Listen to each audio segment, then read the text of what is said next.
चलिए, very very good morning to start the sessions. आज ये 14 मई का सेशन है, इसकी मैं शुरुआत कर रहा हूँ। धमाकेदार शुरुआत होगी। जिस तरह से आपको सेशंस मिलती है उस तरह से ये सेशंस रेगुलर मिलेगा। फर्स्ट ऑफ ऑल मैं आपसे वेरी वेरी श्योरी कहूँगा कि एक दिन आपको लेसन्स नहीं मिल पाई।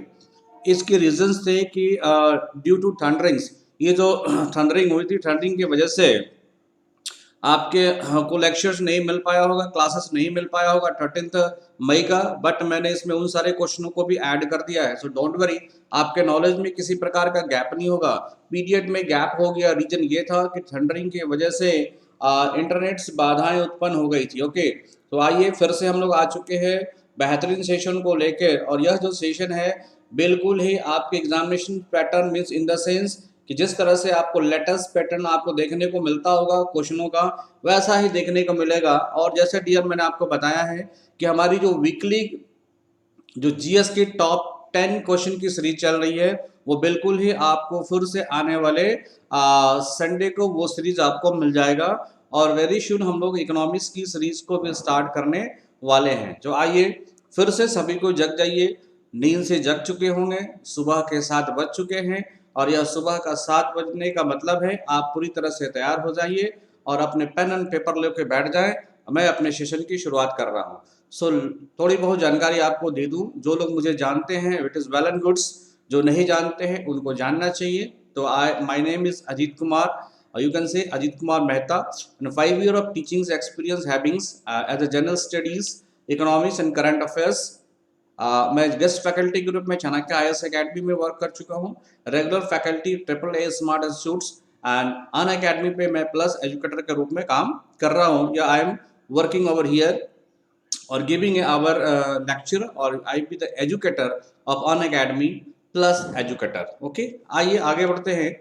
You can follow me, आप मुझे फॉलो कर सकते हो टेलीग्राम पे, ताकि आपको किसी भी तरह के लिंक में प्रॉब्लम ना आए, किसी भी तरह के लेटेस्ट इंफॉर्मेशन में किसी भी प्रकार का प्रॉब्लम ना आए, और आपको समय समय पर आपको हमारा इंफॉर्मेशंस नोटिफिकेशंस आपको मिलता रहे टेलीग्राम पे। बट इसके लिए ज़रूरी है कि आपको टेलीग्राम पे अपने आप को रजिस्टर्ड करना होगा। और हमारा जो टेलीग्राम पे रजिस्टर आप करोगे दैट इज़ एमिनेंट ट्यूटोरियल्स। ये जो टेलीग्राम पे आप रजिस्टर करोगे, ये एमिनेंट ट्यूटोरियल पर आप रजिस्टर कर सकते हो। आप मुझे फॉलो कर सकते हो इंस्टाग्राम पे, that is eminent Ajit. Okay, you can subscribe YouTube channels, आपको ये सब्सक्राइब करना चाहिए to regular classes, regular visiting of classes. और you can follow me at the rate of Facebook पे, आप मुझे फॉलो कर सकते हो एमिनेंट अजीत। तो मैं तमाम और सारे जो सोशल्स मीडिया है उस चैनल पर मैं आपके साथ हूँ। तो आप किसी भी एंगल से आप मुझे सर्च करोगे, मैं आपको मिल जाऊँगा।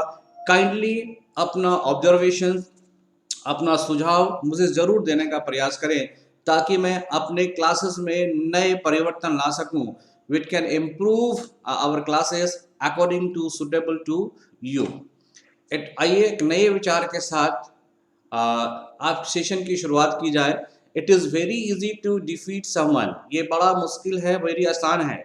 नॉट मुश्किल नहीं डियर, ये काफ़ी आसान है किसी को defeat someone, but it is very hard to win someone. किसी को डिफीट करना, किसी को हराना बड़ा आसान होता है, या किसी के बारे में शिकायत करना बड़ा आसान होता है, लेकिन बहुत हार्ड होता है किसी को जिताना। तो मैं उस हार्ड काम को कर रहा हूँ, आपको विनर बनाने का प्रयास कर रहा हूँ। बस आपका मुझे साथ चाहिए, और साथ किस रिस्पेक्ट में, आप हमारे चैनल्स को देखें, आप सब्सक्राइब करें, लाइक करें, व्यू करें, दोस्तों में शेयर करें, और जल्द से जल्द मुझे एक अचीवमेंट्स के रूप में, अचीवर्स के रूप में आप मुझे प्रेजेंट करो इस सोशल मीडिया के प्लेटफॉर्म पे। आइए, पहला क्वेश्चन आपके स्क्रीन पे आ चुका है।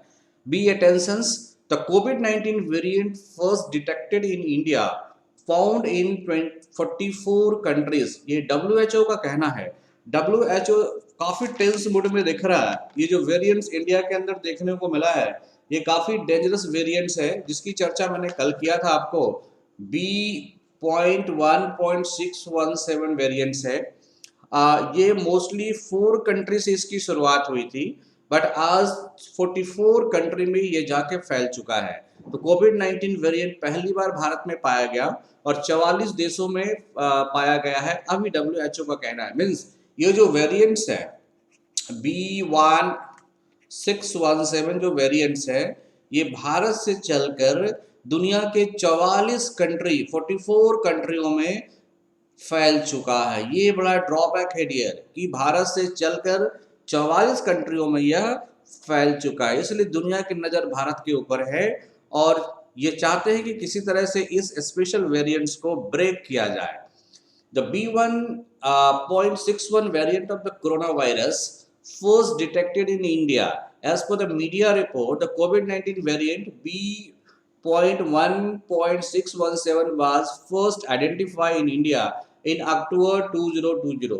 ये भारत में 2020 में अक्टूबर के महीने में ही ये डिटेक्ट हो गया था। Now B1617 a variant of global concern, यह आज के डेट में ग्लोबल कंसर्न बन चुका है।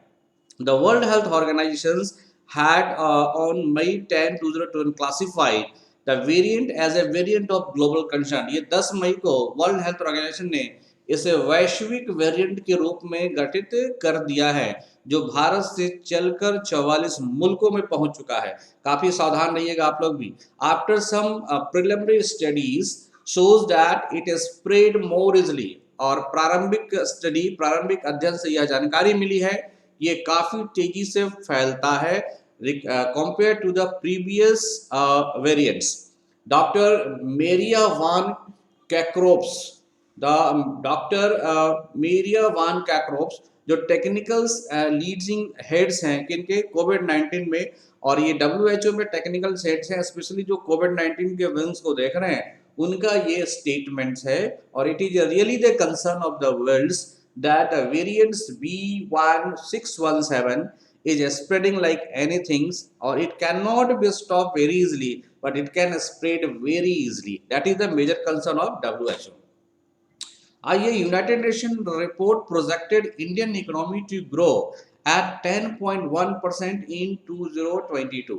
United Nation General Assembly, you can say United Nation ने यह कह दिया है कि भारत की जो ग्रोथ रेट है वो 10.1% रहेगी। किसमें? तो 2022 के अंदर 10.1% रहने की संभावना है। देखो डियर, भारत की इकोनॉमी हो, भारत की पॉपुलेशन हो, भारत की पॉलिसी हो, और सभी दृष्टि से भारत सभी मुल्कों के लिए एक अहम पोजीशंस अदा कर रहा है नाउ।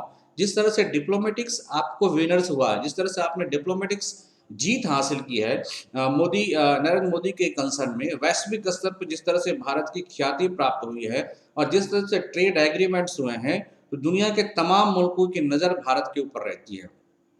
एक तो आप जानते हैं सिंस आप यूरोपियन यूनियंस, आप वर्ल्ड ट्रेड ऑर्गेनाइजेशन, सभी का ये मानना है कि भारत वर्ल्ड का सबसे बड़ा क्या है? कंज्यूमर है। भारत वर्ल्ड का सबसे बड़ा कंज्यूमर है। क्यों कंज्यूमर है? क्योंकि यह मैन्युफैक्चरिंग नहीं है, मैन्युफैक्चर नहीं है। क्योंकि देखो, आपको पता है चाइना तो प्रोडक्ट बनाता ही है, लेकिन चाइना क्या है? मैन्युफैक्चरिंग भी है, तो वो वर्ल्ड के लिए कंज्यूमर नहीं हो सकता है, लेकिन भारत वर्ल्ड के लिए कंज्यूमर है, इसलिए भारत पे नज़र सभी की रहती है। अब बात करते हैं कि यूनाइटेड नेशन क्या है। तो United Nation is an intergovernmental organisation, जिसका मतलब क्या होता है? Aim to maintain the international peace and security. ये पूरे वैश्विक स्तर पर पीस और सिक्योरिटी मीन्स शांति और सुरक्षा बहाल करने के लिए ये मेंबर कंट्रियों के साथ एक फ्रेंडली रिलेशन डेवलपमेंट करता है among nations, achieve the international cooperation, जिससे वैश्विक साझेदारी, and be a centre for harmony, और जिसके कारण पीस का एक सेंटर बन सके। कौन? तो यूएन। तो यूएन आपको पूरे के वर्ल्ड में क्या एस्टेब्लिश करने का प्रयास करता है? पीस। और दूसरा क्या एस्टेब्लिश करने का प्रयास करता है? सिक्योरिटी। ओके, तो peace and security is the concern of United Nations. Okay, आप यूनाइटेड नेशन की बात करोगे तो यूनाइटेड नेशन के हेडक्वार्टर किधर है डियर? तो यूनाइटेड नेशन के हेडक्वार्टर है न्यूयॉर्क के अंदर। आपको बता दूं कि यूनाइटेड नेशन का जो एस्टेब्लिशमेंट हुआ था, United nation was established by the charter of United nation and statue of the international court of justice, जो कि सैन फ्रांसिस्को में ये चार्टर बनी थी। इस चार्टर के द्वारा यूनाइटेड नेशन का डेवलपमेंट हुआ था। द चार्टर वाज साइन 26 जून 1944 को यूनाइटेड नेशन को एस्टेब्लिश करने के लिए 26 जून हमेशा याद रखना 1945 को एक चार्टर पर साइन हुआ था। यह साइन कहाँ था डियर? तो फ्रांसिस्को के अंदर था, जिनमें लगभग 50 कंट्रियों ने 50 कंट्रियों ने इस पर सिग्नेचर किया था। ओके, पोलैंड हालांकि इसके बाद में सिग्नेचर किया था। So there was total founding member कितने हो गए थे 95 के अंदर? तो 51 हो गए थे, और इंडिया भी इसका मेंबर था। ओके, तो there were how many founding members? That is a 51 founding members. Okay, the last founding members are Poland. ये कई एग्जामिनेशन में पूछा गया है कि यूनाइटेड नेशन को फॉर्मेशन के लिए जो सैन फ्रांसिस्को में चार्टर पर सिग्नेचर हुआ था, उस सिग्नेचर में 50 कंट्री ने 26 जून को ही कर दिया था, लेकिन लास्ट में करने वाले कौन थे? पोलैंड। तो ओवरऑल आप देखोगे कि उस चार्टर पर कितने कंट्री ने साइन किया था? तो 51 कंट्री ने साइन किया था। ओके, अब इसके जो विंग्स होते हैं, ये कितने पार्ट्स को लेके काम करता है? इसके इंपॉर्टेंट विंग्स कौन कौन से हैं इसके जनरल असेंबली के? तो आप देखो जनरल असेंबली में सॉरी यूनाइटेड नेशन के अंदर जो विंग्स हैं वो कौन है? General assembly, security councils, economic and social councils, okay, trustee councils, nationals international court of justice and secretariat. तो इतनी सारी चीजों को मिलाकर एक साथ आप क्या बोल सकते हो? तो यूएन बोल सकते हो। ओके, यूनाइटेड नेशन, जिसके हेडक्वार्टर किधर है डियर? तो Paris. Headquarter is New York. Headquarter is New York. Headquarter is New York. Okay, और ये 24 अक्टूबर 1945 को इसे एस्टेब्लिश डे माना जाता है। इसी दिन से ये इसकी एक्टिविटी शुरू हुई थी, और ये सैन फ्रांसिस्को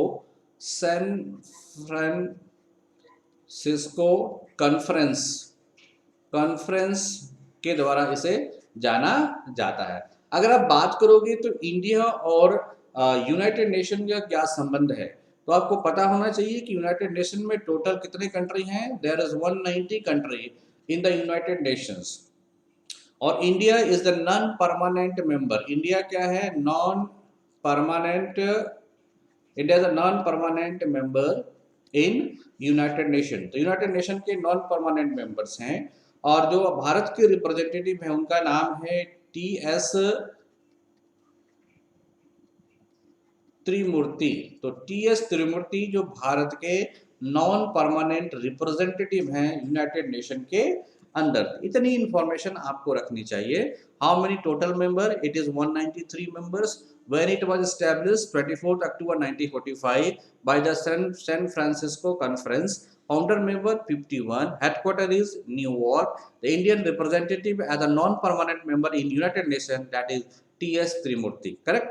चलिए, the Prime Minister Narendra Modi will not attend G7 summit in persons due to COVID-19 situation.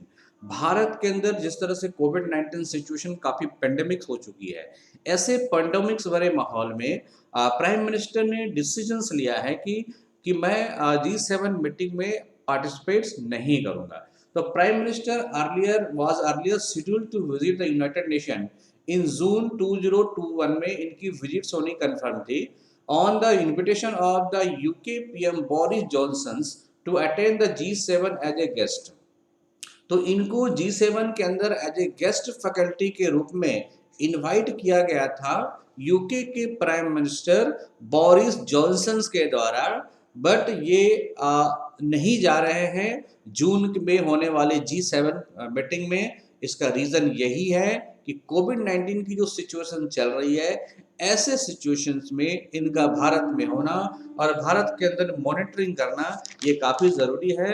तो looking to this parameters, your prime minister has decided not to attend the G7 summit. Okay, चलिए, तो G7 एक क्या है? Is an international grouping of France, the United Nations, kingdoms, Germany, Canada, United States, Japan and the European Union and Italy.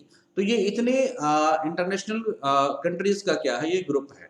G7 grouping is the only platform, यह एक मात्र ऐसा platform है where the most advanced and influenced economies of the world are brought together to discuss the various global significant issues all over the world. तो G7 की ऐसी platform है G7 grouping is the only platform where the most advanced and influenced economies of the world are brought together to discuss the various global and significant issues all over the world. तो वैश्विक स्तर पर आप देखोगे जो different and significant issues हैं उन पे डिस्कस करने के लिए यह एक ग्रुप तैयार किया गया है। करेक्ट। चलिए आगे बढ़ते हैं डियर नेक्स्ट क्वेश्चंस की ओर। Doctor Tahera Qutbuddin become the first India to win the Sheikh Zayed Book Awards। तो ये पहली भारत की है ओके फर्स्ट इंडियन है जिन्हें यह जायद बुक अवार्ड्स मिला है। डॉक्टर ताहिरा कुतुबुद्दीन शेख जायद बुक पुरस्कार पाने वाले पहले भारतीय बन चुके हैं।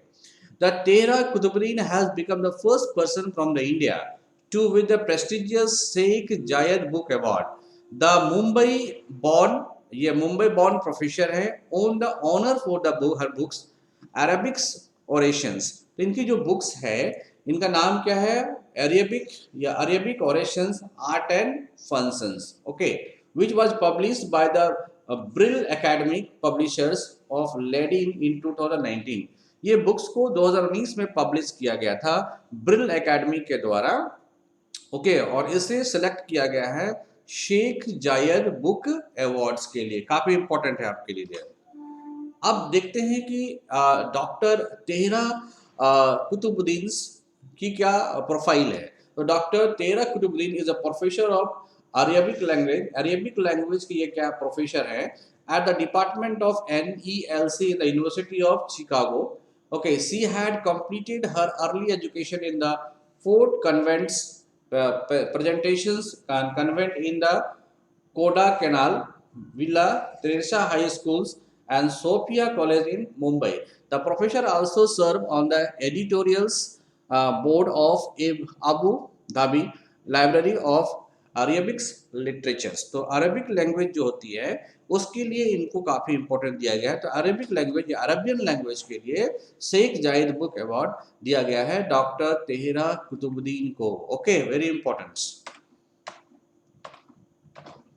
इंटरनेशनल नर्स डे देखो ये 12 मई को इंटरनेशनल नर्स डे के रूप में मनाया गया था।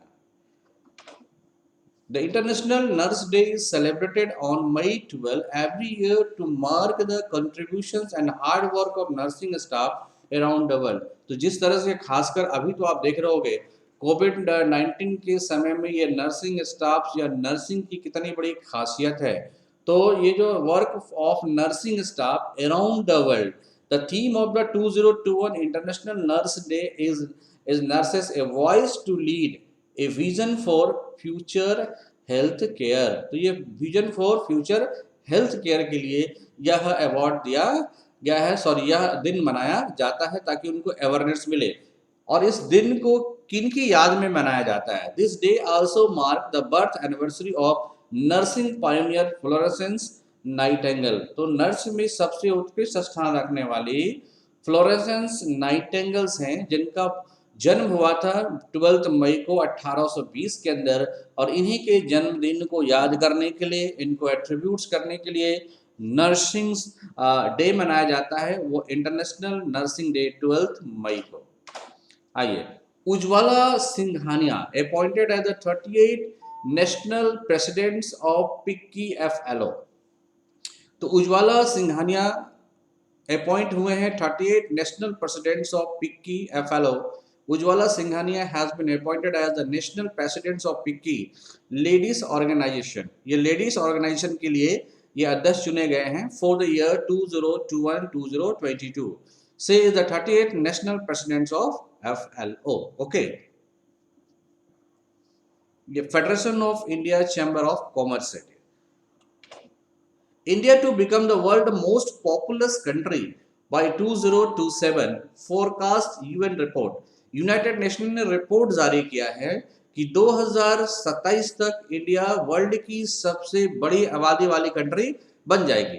और साथ ही साथ चाइना के डेमोग्राफर ने भी प्रेजेंट किया है। According to Chinese demographers India will overtake China to become the world most populous country earlier than the UN reports projection in by 2027। तो कहा है कि 2027 आते आते इंडिया जो है वो चाइना को सरपास कर जाएगा। किसके रिस्पेक्ट में डियर? तो पॉपुलेशन के रिस्पेक्ट में। ओके, अब देखता हूं कि जो इंडिया में cross China as the world most populous country by 2027, ये फोरकास्ट रिपोर्ट आपको जारी किया गया है। इंडिया विल ऐड, अगर इंडिया अपने पॉपुलेशन में कितनी आबादी को ऐड करेगा? 273 मिलियन पॉपुलेशन को यह ऐड करेगा। कब तक करेगा? ये 2050 तक।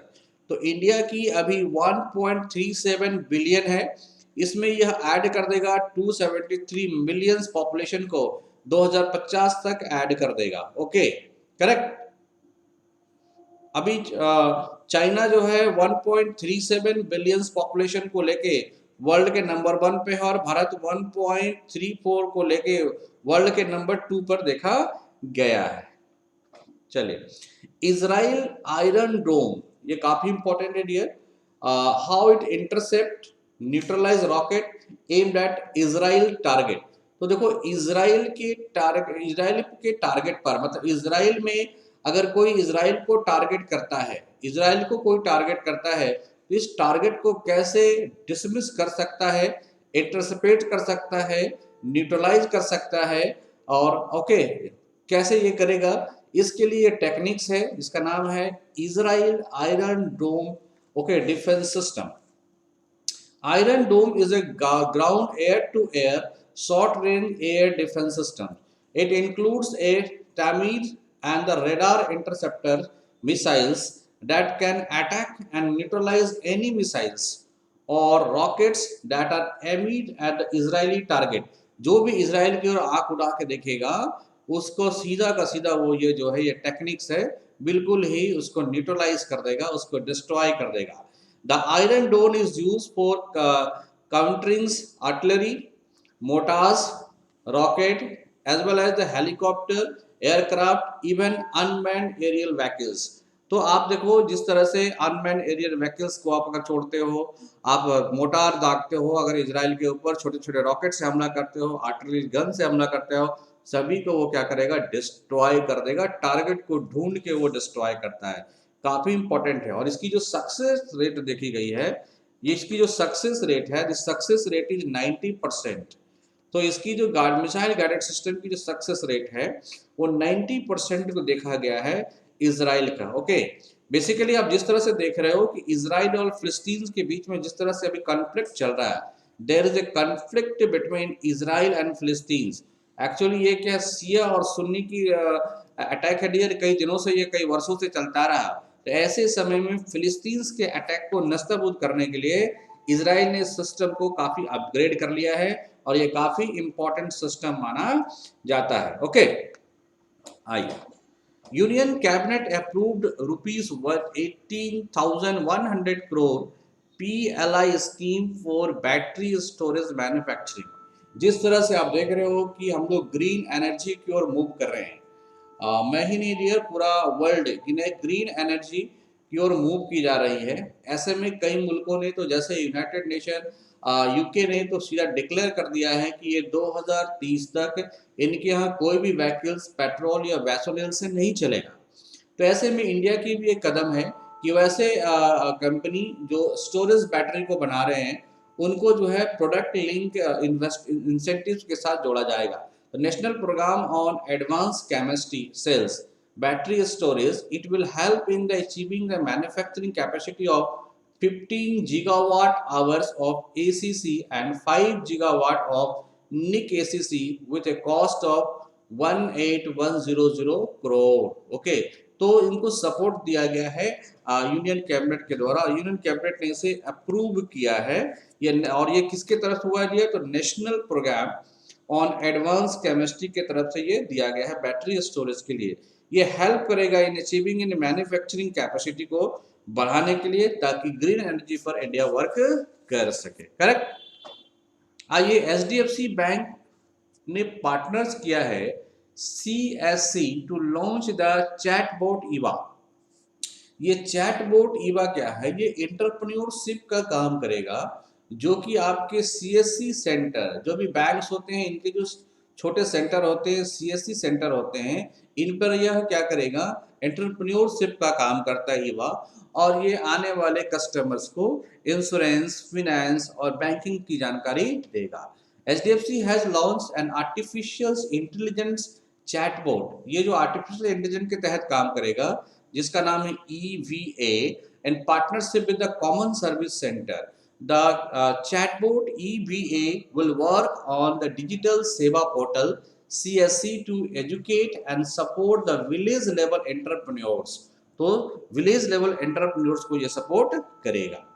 मूडीज जो कि एक रेटिंग एजेंसीज है, ये यूएस रेटिंग एजेंसीज है, इस यूएस रेटिंग एजेंसीज है, इन्होंने प्रोजेक्ट किया है India GDP forecast for financial year 22 to 9.3%।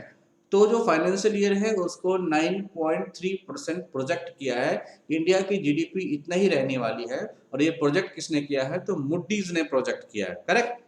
The rating agencies Moody's has cut the gross domestic product forecast of the India for 2022 1st April 2021 to 31st March 2022 to 9.3%. Earlier this rate was projected at 13.7%. अब इसने कर दिया है 9.3%. Looking to the pandemics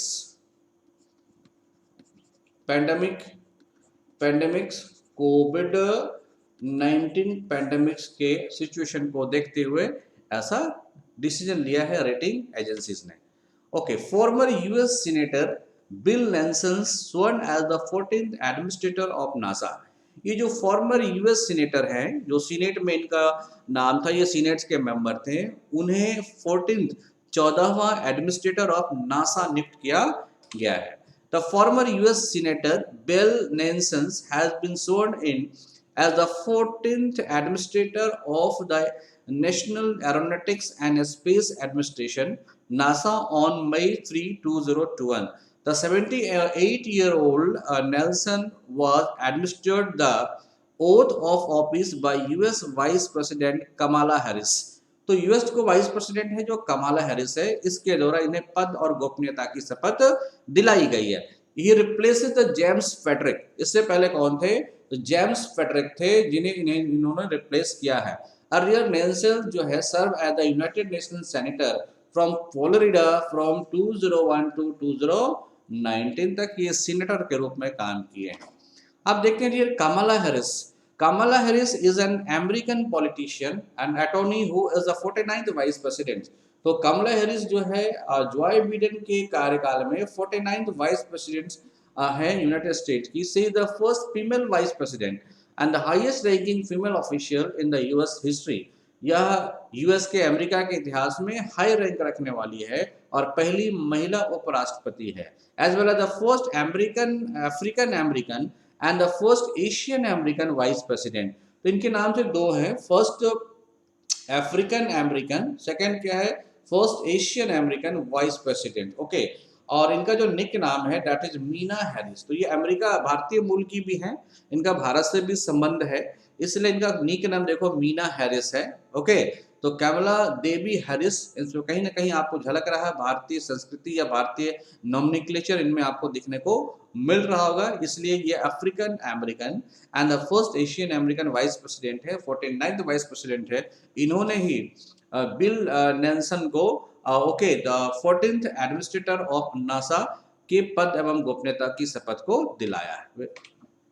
आइए, thank for watch eminent tutorials. तो आपको बहुत बहुत धन्यवाद है कि आपने बड़ी शालीनता पूर्वक आपने सेशन को सुना। आप जरूर अपना फीडबैक और कमेंट मुझे लिखकर बताइएगा, मैसेज करके बताइएगा कि आपको ये क्लासेस कैसा लगा, ये सेशन कैसा लगा। और please keep continue to watch, subscribe the channel name that is eminent tutorials. Okay, is a very prominent channels who build your knowledges and share your friends। आप अपने फ्रेंड्स को शेयर करो and okay, and increase the reach up to the maximum levels for these channels. Thank you. We'll meet very soon with another important topics. Very soon we will start the JPSC economics classes. Okay, जो लोग JPSC की form भरे हैं उनके लिए special economics classes शुरुआत very soon हम करने वाले हैं। Thank you.